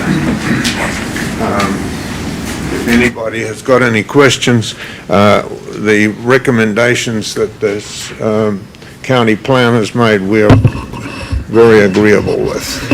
And That's all 3 stipulations that they listed on both applications. You're agreeable to those? We're very agreeable to that. All right. And they were developed with discussions with the planner here, Mr. Robinson. Well, at this time then, we will ask the planning commission if they have any questions for you. So I'll open that up now. You understand that apparently a large part of this property is under floodplain? Yes, sir. That it has flooded in the past, just as recently as like 2009? Yes, I was walking on it when it was underwater. Yeah. Yeah. And I bet that was hard to do. yes, it was.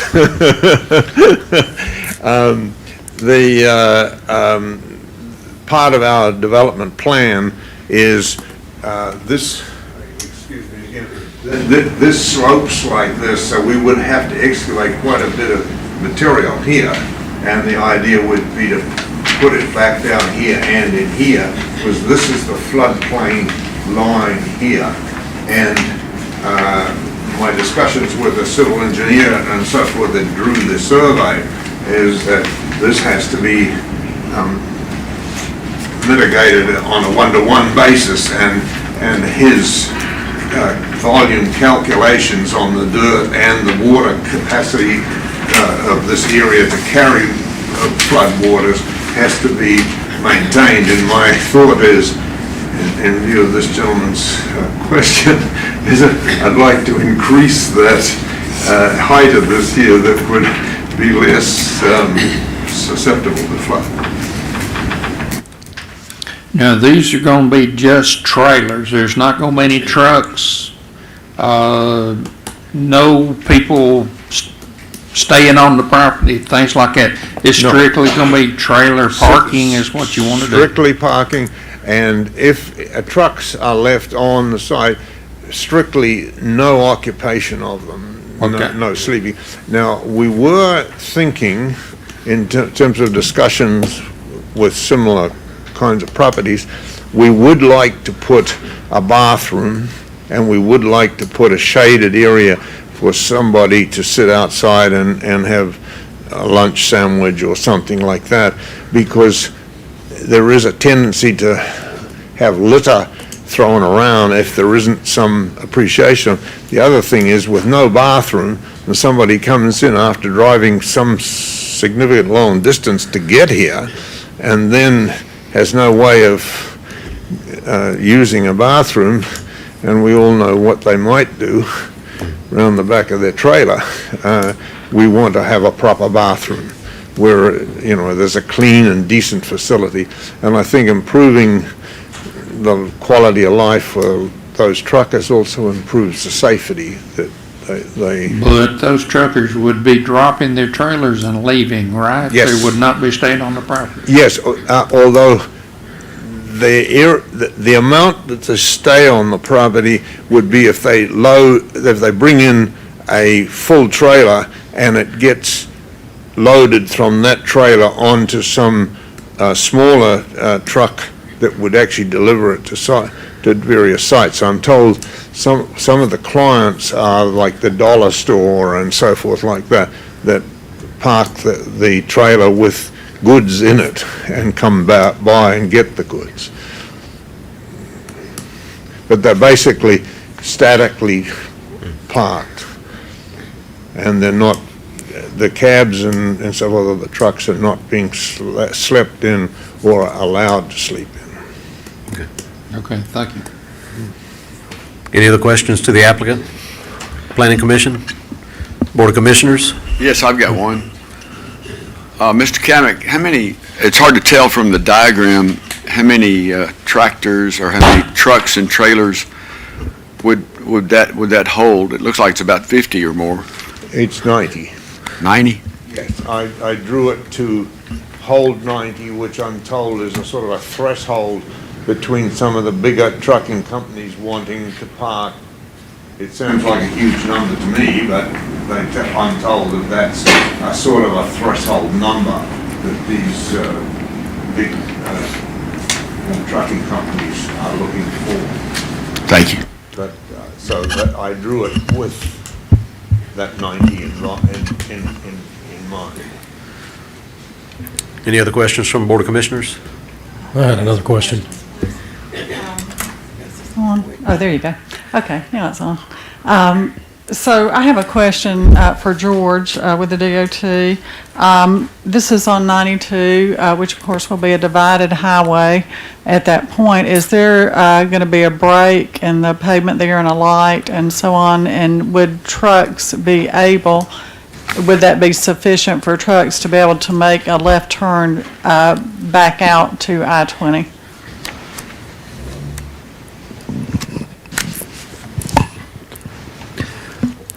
The Georgia Department of Transportation would have to determine whether they would grant a median access break or not. They would be the determining body. That would have to go before them. Similar to where trucks would turn around, you know, you'd have to run a truck turning template to see if there was sufficient area to perform that. But they would be required to meet the state DOT standards for access to the roadway at that point. At their access point, yes, where it comes out onto Highway 92. So as of right now, though, are you saying that there is no break in the median there, or there is? Is that, in other words, when you come out of Hunter Road now, do you have to turn to the right and then go turn around and to come back to the left? The current plans for Hunter, I can't recall if it's what the access is. I can look after the meeting and determine. But yes, please. Ma'am, that's still under construction, and the boulevard and so forth is not evident at this point, but there's physical preparation for installing a boulevard is more than sufficient width to handle that. And the DOT, when they started that development, took about 20-odd feet off the front of our property so as to accommodate the boulevard and the so forth. When we would be going ahead to develop it, of course, one of the stipulations that Mr. Robinson made is that we had to apply and get all of our design and ideas and so forth approved by the DOT. I was there yesterday, and all they're doing right now, there is no break in the median there. It is a full median that they have built, and there is no accommodations except at Hunter Road where there is a left turn lane, but they're not showing any signs of a red light, anything in that circumstance right now of what they're doing. And that's about 100 yards north of where this road will be coming out of. Where the problem will be, they'll be having to go up and make a left-hand turn and do a U-turn to come back to this property. The right turn out going to I-20 won't be a problem. The traffic problem is going to be when they're trying to go up and turn to get back to this property, because there's no access to the back of it or anywhere else. That's the only access they have to this property. Okay. Thank you. The other question I have is for Chris. Chris, we have this designated as an employment corridor. You noted there on F that this establishes a minimum of 25 employees to be created. We're not creating employees, I guess, we're just creating jobs for employees, but anyway, it has not been demonstrated that this proposed facility will create the minimum number of employees. It looks to me like this property would have maybe one employee, maybe two. Is that your understanding also? That is correct. It is in an employment corridor, which we recently established a minimal 25 employees and such, and I'm not sure if this development will meet that threshold. I think that's what your Right. numbers to number of employees at this time. Okay, well, that would certainly be a consideration in an employment corridor. I also believe another consideration, the gentleman has said that there's going to be people going into those trailers and taking things off of the trailers and possibly loading back and forth. Is that something also that we can cover, Chris, as far as what hours that they can do this? What kind of function would entail doing all of that? It seems like it would be something that would not be favorable to the county.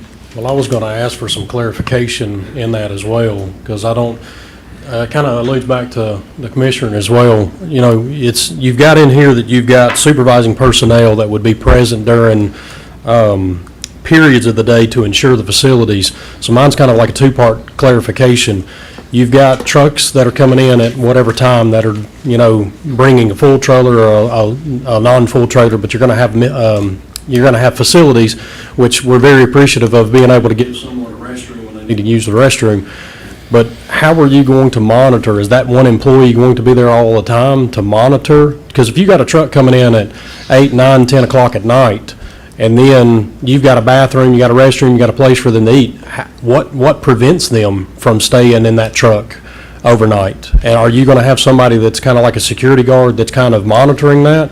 And then kind of going into Mr. Leggett's point, is that supervising personnel going to be there to supervise the unloading and offloading of materials?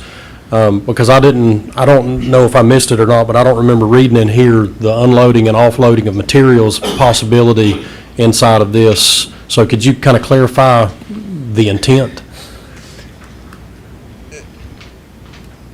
I've not operated one of these facilities in the past. I'm relying a lot on consultation that I've made with people who have and do, and possibly are interested in this development. The supervision and control, we're relying a lot on the electronic gates. There's no way of getting into the property or out of the property without coming down this alleyway here, this boulevard. And we're relying on these gates to provide security when there's no one here. Who controls the gate codes? Like who would be the one that would give the driver of the truck the code to get into the gate or the access into the gate? So who controls that? When they needed to park here, they would have to pay and sign a contract saying they were going to use it between these hours and so forth, and as part of that contract stipulation to be no sleeping in the truck, no staying overnight. We're particularly keen on that because we don't want some of the ancillary kinds of business activities that some of these truck stopping places may generate. And I think without getting too graphic about it, I think we all understand where I'm coming from. But the actual, I'm keen that these bathroom facilities and the lunch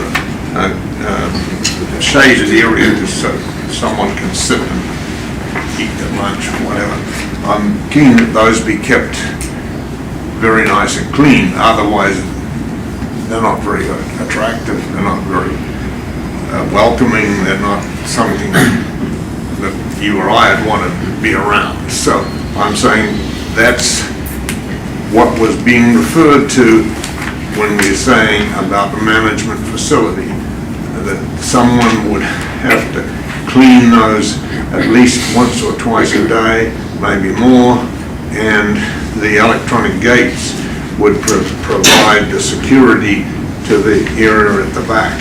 We are also keen to maintain this part of the land that we can use sometime in the future for an office warehouse development or something similar. I'm sorry if that, I think I answered your question, but That's fine. I'm, be candid with you, I don't know how they operate either. So, I'm just kind of curious. It sounds to me like you're going to have, 90 lots, and they're basically going to be a prepaid service. You're going to have an individual contract with whatever company, let's just say, because you had kind of mentioned the Dollar Generals, we got a Dollar General and you got 10 lots or 10 spots for Dollar General, and they pay X amount of dollars. They rent that lot. They are able to get the access code based upon that contract, and you'll have an individual contract with them that has additional stipulations based upon your operation. most decidedly, yes, and what they can and cannot do will be very clearly specified and written into the contract.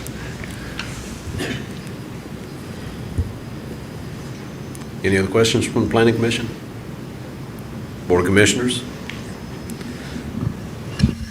What type of security do you plan to have there overnight? Because if it's not secured, there's a lot of people, a gate don't really bother them to go in and out of, if they're determined that they realize there's trucks back there loaded with goods, what's going to keep them from going back there and get them besides that gate? The responsibility for the security of the individual trailers is left up to the owner of the trailer and the owner of the goods in the trailer. They're locked, you see them on the highway all the time, and they leave them overnight and so forth. So I have to say that they're like a container. They're fairly secure within themselves. Whether someone could penetrate that and do some mischief on the site, we're relying on the security of the individual trailer, and it's the responsibility of the owner of the trailer and whoever had the goods to, if you like, take care of that. We are going to put, there is now a good strong fence here, and we're going to put another one here. So if you wanted to kind of get in, this would be fenced off, if you want to say that. But we're relying on the security of the actual trailer. And that, as I say, is the responsibility of the owner. And that is part of the contract that we would have him sign a waiver that he is accepting that responsibility, and it's covered with his insurance and so forth. We, of course, would have a general liability insurance, but for the actual item. Okay, thank you. Mr. Dunn? Mr. K. Mack, not to beat a dead horse here, but just to clarify, the letter that you submitted with your zoning application, paragraph 1 states that you're requesting I-1 zoning for the purposes of developing the property as a truck and trailer driver's rest and relaxation area with the intent of providing a facility to improve the lifestyle, living standards, and quality of life for over-the-road truck operators that intrinsically creates greater safety for everyone. That alludes to me that there could be, I just want to be sure you understand that stipulation 1 that's been added here clearly states that there will not be occupied parking. This is not a rest area for truck drivers. Do you agree with that? I totally agree with that, and I can assure you that Mr. Robinson I still have skin off my knuckles from some of my discussions with him on that subject exactly. So, yes, we're very much aware of that stipulation, and I might say are very much in support of maintaining that there's no sleeping in the truck. You know. Any more questions from the Board of Commissioners? Planning Commission, I'll come back to you. So would you have an employee there on site at night or not? No, that's not the intent. We do have the intent of having a security service on a, how do I say it, an erratic timing, drop in and check that the property is all secure and so forth. But no, not stationed there as such. But Did you say that some trucks may come in and have to offload onto another smaller trailer or something? Did you say that? That, I'm told, is sometimes done by, and we've been talking here about dollar store, these sorts of operations. They use the trailer, they don't, when the trailer's dropped off to them, they don't immediately have need for the goods, and they take the goods out of the trailer as they need them. And that's a, how do I say it? It's a pretty much a tertiary activity. The bulk of them are not like that. Wouldn't you need a loading dock and a forklift and all that to do that kind of thing? No, that's not. They're just going to do it all by hand? They're not dealing with heavy goods or big goods or that sort of thing. They're dealing with just boxes, if you want, of materials that are sold in their retail stores. So, and they usually have them picked up with have a van or a small dually or something to come and bring the goods from the trailer where they're basically storing them to their place of business. Any further questions? Mr. Gomez,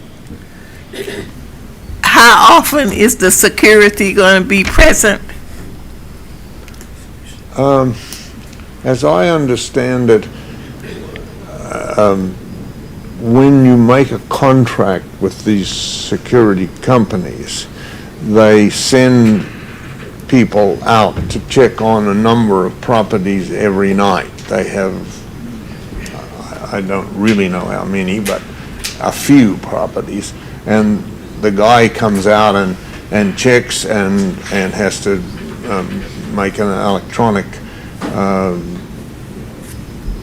message back to his main office and say that he has been out at property ABC and everything looks secure and there's no evidence of tampering and so forth and so on. But that's just a routine kind of activity that they're insistent on doing in a random fashion, so that if you're trying to check on a place to see if you want to rob it, you can't say that they always come at 9:05. They may come at 7 o'clock or 10 o'clock, but that's just the way they operate. You are aware of the time we live in, right? I'm sorry. My hearing is not good. It's not like my accent is not great. I said, you are aware of the times that we are living in, right? By this I mean, we don't all agree on anything. Road rage is real. Yes. Those truck drivers they're real. And sometimes they get edgy and upset. Yes. My concern is that you don't have security there that's gonna be aware of things that could happen. It's our intent that basically it's trailer parking. It's not. I understand that. Not the trucks, the trucks are really there to deliver the trailer, or if there's no use for them, they can just park there and go home, But these are people, Yes, and people don't get along all the time. unfortunately.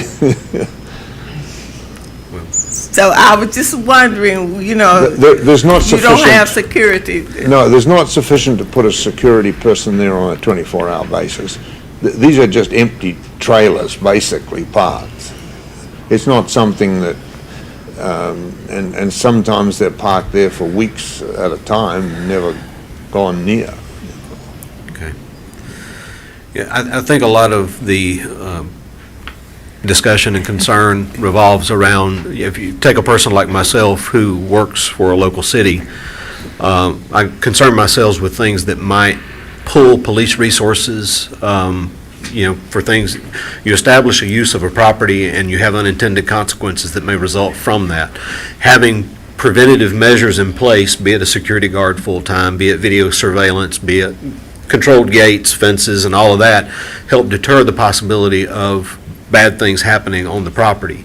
So a lot of the concern you've heard expressed is trying to make sure that if this were to go forward, if the county commission were to approve it, and then you were to go through plan review and develop it, that it's not going to be something that ultimately ends up being a drain on the sheriff's resources because they're always responding to calls. Someone's stealing something out of the back of the vehicle. You got somebody who was offloading a piece of equipment or some supplies and it landed on them. They're hurt. No one found them until a few hours later when security happened to come by on a random basis. I think they're seeking some way to ensure that you're going to have the proper safeguards in place, that if this were to go forward, that somebody's either observing or there's a way of easily reporting something that is happening that shouldn't be happening or has happened that's a mishap.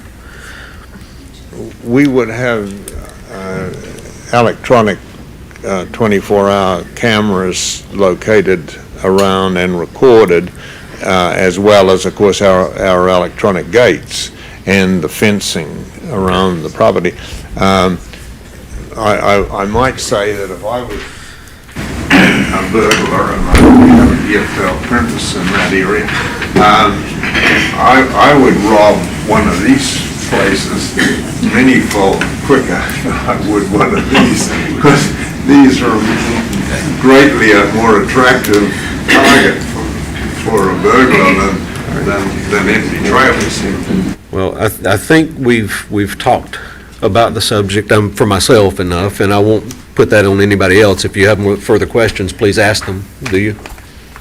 I was just curious, if during the plan review, if this were to move forward, during the plan review, I know that they're going to look for, DOT and water and things of that nature. Would security and providing security to this be a part of plan review per se? So that way, if there were concerns or identified items that did come up, would that be something that would be addressed during plan review? Or is that something that would be solely up to the owner and developer of the property based upon their own kind of intent and desire? That would be solely up to the owner, developer, business. If I would say that, Unless it's movement, safety, and things we can look at, but as far well, as I would add to security- what Chris just said. I mean, I know that they will look at appropriate lighting for the area, as far as making sure they had the downturned lights to ensure the area remained illuminated, but not distract from the neighboring properties. I know that the fire department would look at it as far as fire access, so you have that aspect of it. But I know the sheriff's department does not have a seat at the table at plan review generally. I don't know that that's official, but they're rarely there when I've been there. And then the rest of it is just an assuming of liability on the part of the owner and the business itself. If they're willing to open themselves up to whatever level of liability they're comfortable with, that'll also be, their insurance rates will probably reflect that as well. If I could interrupt, the insurance company has got some salient things to say on this subject. That is one of the things I wanted to point out too. There won't be any flammables or explosives left on these trailers, will there? We will have that in our contract, that there's none of those things in it. But I think it's, are we gonna open the trailer up to look at it? I'm not sure. State Fire Marshal can look at every one of them as he desires, if he does an inspection, yes. No, that's fine. I mean, Yeah. we have got a strong vested interest in not having that sort of dilemma on the site. Okay. Well, that includes flammables also, explosives and flammables. Thank you for your comments, Mr. Kamak. You can take your seat for the moment. Is there anybody else that would wish to speak on behalf of this application? Hearing none, is there anyone that wishes to speak in opposition to this application or may have questions, comments, or concerns? Okay. That would also go, anyone wishing to speak on behalf of the SUP, which is the second part of the application or the second application, and whether anyone would wish to speak in opposition or may have questions, comments, or concerns regarding the SUP application. We will vote on these separately. Of course, we'll begin with the first application. Yes, sir. Just wanted to make two comments, or at least one comment. There was some things brought up about transferring freight after this location. That was something that was not really brought up, but I'm hearing that now. If you do make a recommendation for approval, even though it's covered with a change of use in the UDO, that it would have to come back through the zoning process. If it's a change from what went through the hearing and board approval, we would be also okay if you added the stipulation that the owner developer would agree that if there's any changes in industrial use than what's proposed, that it would have to go back through that zoning process for board of commissioner approval. It's already a requirement, but you're asking for... It's a little... That's fine. I just want to make sure that I'm not... And Mr. Robinson may correct me, but as I see it now, there's two items. One is for zoning to I-2. Let's say you approve the I-2 zoning and you deny the SUP, or I-1. If it goes to I-1 and the SUP is denied, the property then can be used for any I-1 purpose, right, except for ones requiring an SUP. You do have the option to put a stipulation in there to limit, if you were to approve I-1 and you limit it solely for a particular purpose, as you all have done in many cases before, just know that you have that. Okay. Bear in mind that this is just one of many multiple I-1 uses. It happens to require a special use permit, but if you zone it to I-1 without any other limitations, then all I-1 uses are permissible. And do we have to vote on them separately? Can we? Yes. We would vote on them separately, but you can add a stipulation if you choose to the zoning application to limit it to the proposed use, which would be semi-truck and trailer storage, which is listed in here. Is there anything else, Mr. Phillips? So at this time, I will entertain a motion with regard to application 2023-33-Z. I make a motion to deny 2023-33-Z. Second. Motion to deny by Mr. Steele, a second by Mr. Leggett, right? Second by Mr. Leggett. All in favor of the motion to deny? Motion passes 6-0 and 1. That being the case, I believe the SUP becomes moot. I am asked on the application for a reason for denial. Do you want to state reason? No, sir. Okay. I would simply reference to the jobs corridor requirement of minimum of 25 employees, which was in my thoughts about that, but I did not make the motion. So Yes, sir, and I agree with that. I didn't thumb back through it to read it to that extent, just now, to you. All right. Mr. Chair, Yes, sir. after Mr. Robinson brought up a great point. When this goes before the Board of Commissioners, not predicting any votes in any manner whatsoever, but should they decide To approve.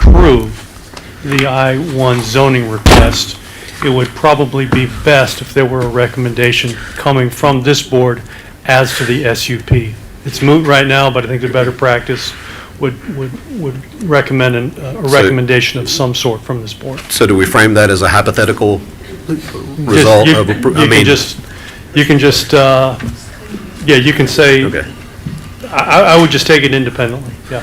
Okay, so then on application 2023-09-SUP, I would entertain a motion assuming that it receives a favorable motion from the Board of Commissioners. I don't think you need. I don't need to say that? No, it's just. Okay, just retract that. Straight up on the SUP.